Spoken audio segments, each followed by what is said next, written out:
winter. One more piece of data, and then I'm going to get to your questions, because if you've been watching me for a long time, you know how I love to use this tool from the Midwest Regional Climate Center. It is called the Accumulated Winter Season Severity Index. It essentially is breaking down the winter by snowfall and temperatures and how long that snow has been on the ground to tell you how bad or how easy the winter has been.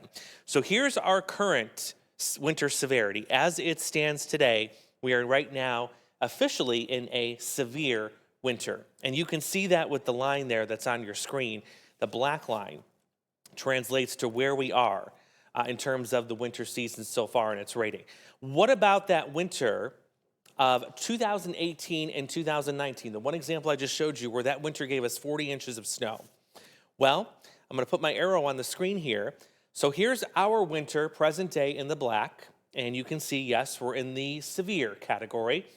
But that winter, 2018, 2019, because that snow came earlier than what we saw this year, they were in the extreme winter category. And in fact, we stayed in the extreme category throughout a good chunk of December, only dropping down to severe and then again average once we approach January.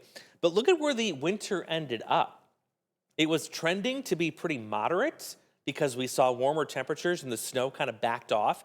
But then all of a sudden, we got this late winter season snowfall in late January, early February that shoved that severity right back up to nearly extreme, but back into severe. So if we were to have a winter like 2018, you can kind of see where things are going. It was what we call front-loaded to begin with, kind of backed off a little bit on snow and cold, and then we backloaded it all again at the end of the season. So this is what we would call a bookend winter, where you've got a harsh start in the front, mild, pretty easy throughout the middle, and then it gets harsh and cold again at the end of winter.